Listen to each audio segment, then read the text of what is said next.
Hi, everyone. My name is Audrey Knoll, and today I will be part of the marketing presentation, and we'll talk about how we can market our ideas to be successful, how we can find target audiences, corporate sponsors, and overall just make sure that we're reaching that niche and marketing to the best audience that we can. So thank you so much. So here's a little bit about me. I'm actually from the Philadelphia suburbs. I'm a current senior at Wharton, so I did not get too far when I went to college, but that's okay. We'll figure it out later. I'm currently studying business analytics and either finance or management with a minor in French. The reason why I'm going to be talking about marketing is through my experience with Muse. I'll talk a little bit more about Muse on the next slide, but it's basically the marketing club at Penn. So I joined in 2019, my freshman fall, on the social impact committee.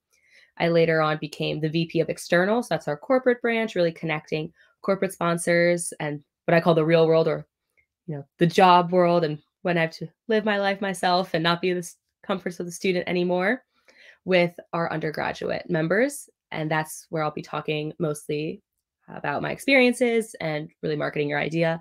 And I'm now currently the co-president with Naomi Swong. So a little bit about Muse. We are the University of Pennsylvania's premium undergraduate marketing club, which means whenever anyone at Penn or the undergraduate team has any ideas with marketing, questions, wants some advice, or even just wants our expertise, they'll come to us at Muse and we'll either connect them to people or do the job ourselves. We've been an AMA Platinum chapter since 2014. So AMA is the American Marketing Association. There's over 100 chapters, and every 2 years we have to reapply. And we just won the Platinum chapter 2 weeks ago, or when I made this recording, so in March. So we're very proud of Muse for doing that again. We have 11 committees with 150 members and 1,400 members on our listserv. So one of my favorite things about this is, since we have so many committees, we just have so many ways that you can grow and learn about marketing and the different ways it can have effect on your career, on your life, or even just your passions. So we have obviously some consulting committees who will do marketing consulting, a case team that will compete with other case teams on a marketing case. They also got second place at the AMA conference this past year. We have some 3 teams that discuss sort of event planning. So that's where I'll be talking a little bit about how to get the right speaker, how to make sure your audience is engaged, how to know who you want your target audience to be. 3 that really deal with the creative side. So creative digital innovation will create slide decks. They'll create promotional materials, logos, marketing, really interesting aspects that are all online and require artistic talent that unfortunately I don't have. And then 2 committees, so finance and social impact, that sort of do what they sound like they're going to do. So I joined Muse External as the VP at the end of 2020. And so the way Muse works is you can actually join and be a VP of a committee without ever being on the committee. And this is what I decided to do. So when I was applying to VP, I sort of thought about what makes Muse External different. At Penn, there are hundreds of clubs, and probably a dozen or so have similar committees and branches where they'll reach out to corporate sponsors, host info sessions, career treks, workshops, really just try and form that connection between their members and the corporate world. But I want to know, why is Muse External different? Why are people going to come to our events? And why are they going to want to apply to my committee? And this was something I really struggled with when applying and at the beginning of VP, since I didn't really have a lot of the experience, or I guess past experiences of having been on the committee. So I decided to sort of take a 2-prong approach based on my experiences and my committee members. So I thought, what is Penn missing? At this point, I was my end of my sophomore year. I already spent 2 years at Penn trying to find jobs and internships and just having a bunch of questions. And so I thought, okay, well, what is something that I wish I saw? What do I think would have helped me or benefited me when I was a lost and confused underclassman just trying to figure out what I wanted to do? So that was the first sort of prong. And my second was, I asked my committee members, what do they want to see? Obviously, they've all been on the committee longer than I had at that point. So I thought, I'd ask them, what do you think worked well last time? What did not work well? What do you think would make Muse External different, would make it stand out? What do you think is something Penn could see and would really benefit the Penn community and the Muse community? So we sort of came up with 1 or 2 main ideas of how we wanted to revamp our committee. And that was, we wanted to have more targeted events. in Wharton undergrad, there's a lot of pressure to either go into investment banking or consulting. So that's pressure that I really felt my first 2 years, and especially since that was not something I wanted to go into, and I still don't know if I want to go into it or not. I'm still figuring it out. But so by hosting these targeted events, yes, it might have been a smaller audience, but they were truly appreciative. So we had a "What can I do besides investment banking and consulting" event. It was one of our biggest events. This was like in the height of COVID, during midterms. Everyone was tired and it was on Zoom, but we still had like 50 to 60 people show up, which for an event that does not have investment banking and consulting is very, very impressive. And even for one with investment banking and consulting, we were really happy with the numbers. Uh, and we got a lot of positive feedback from people basically saying, "Thank you so much.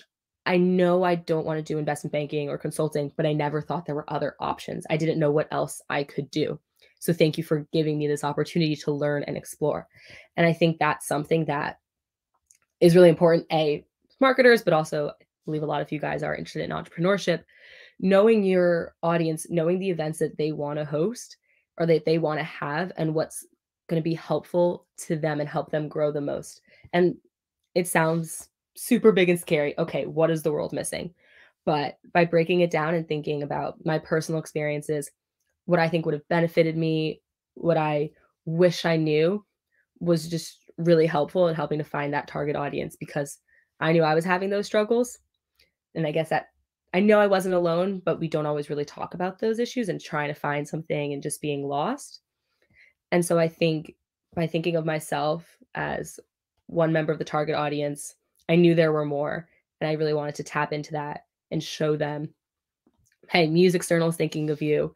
We want you to have these events. We want you to grow. We want to tap into these untapped markets because there are so many students, there are so much potential, but it's often sort of swept under the rug and forgotten about.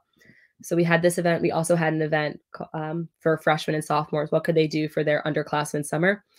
Because I struggled so hard trying to find, not even get opportunities, just trying to find opportunities that were open and available to me. Since unfortunately in the business world, there's not really a lot of opportunities for students after their first and second year. So by doing the work that I wish was done for me and my committee members wish that they had the opportunities to have, we were really able to curate an event that was available to a broad audience, but often one that's not thought about in this context. So I guess my first word of advice in terms of marketing is it is really important to know your audience and to know what they want to see, what you think would benefit them. And keep in mind, you are an audience member as well. And if you had that experience, you can talk about it better, you'll know a better solution, and it'll just make everything a lot easier. So don't discredit your personal experiences because you're not alone. And a lot of people, I'm sure, have had similar experiences and would really benefit from the same help or same product. So our first approach was our audience. How do we make sure that these are events that they want to show up to that would benefit them? But next, obviously, we work with corporate sponsors. And that's something that as entrepreneurs, you'll work with as well. But how do we get them to want to work with us? As I already mentioned, there are so many clubs doing a lot of similar things. So why would they spend their time, resources, and money with MUSE? So we kind of broke this out into, we did a lot of cold emailing, a lot of LinkedIn messaging, all of that fun stuff. One way that we were actually able to get a little bit more of a higher success rate is this plan on our emails, which I'll talk about in a bit, but also just the way that we connected and reached out to people. So as I mentioned, MUSE has 150 members, 20 or so of them are on executive board. So by saying events that I wanted to host, companies, or even just industries I thought would be good fits, I was really able to rely on not only my network, but also my network's network and reaching out to friends or classmates, see where they've interviewed, where they have jobs, reaching out to alumni, just reaching out to anyone who has any similar interest with me or to me and the club and our event we're hosting. That was also a really great way just to get sponsors to respond and to sort of establish these partnerships. But I think the real reason that we got them to work with us was our approach in emailing. So first we said, I broke it down, who we are. MUSE, I think, is a great name, but obviously a lot of people don't know it, especially not outside the Penn community. So sort of broke it down into what is MUSE, what have we done in the past, and specifically what does my board of external do? Because obviously you're reaching out to them for external, and that's the partnership we're trying to establish. Next was establishing credibility, our number of members, the awards that we've gotten, what we've done that has shown our expertise. Then we went to why do you want to work with this specific company, their approach, their portfolio of something special. I'll talk about it in a few slides, our event with Citi and how they had a sophomore year diversity program and how we were able to work with that in order to find a perfect audience and create an event that was perfect for them. And then lastly, what's in it for you? Obviously, a lot of these companies are great and doing things out of the goodness of their heart, but they obviously do want to get some benefit as well. So we talked about our average turnout for events with similar companies, similar industries, what schools our members are in, since we have 4 different schools, their years and their interests. That way they truly know the audience that they should expect and how they can best curate their talk and their event for them as well. Images are everything. People are, speaking from experience, long emails do not work. They don't want to read through it all. So we had this really flashy couple of page marketing guide that had 4 elements. It was about us, who our members are, what a year-long specific sponsorship package looks like, and event specific. And the way I reached out for money, this worked out well for us because I'm a little uncomfortable in asking for money, but I always wanted to host an event with our speaker first. That way I was able to show that we wanted to create a connection. We wanted to create a partnership. We weren't just using them for money, but we wanted to establish something that we could use years down the road as well. And I think that's something that's really important because these companies are getting asked all of the time. A lot of it is for money and sponsorship as well. And by making them feel that you see them as a person and not just as a bank was a really great way for us. We've actually been able to establish a bunch of partnerships because of that. We now have, I believe it's 3 year-long sponsors just because of the way we hosted an event and then asked for money instead of just straight up asking. So that could be something, if you really want to highlight personal relationships, could be a really great way to make your sponsors feel like they're a part of your organization. And going into that, it was really important that we wanted to connect the companies to the talent that they wanted. So we had an event called Careers with Citi, and there were 2 main audiences. And the reason why we knew these 2 main audiences was we talked to the recruiter.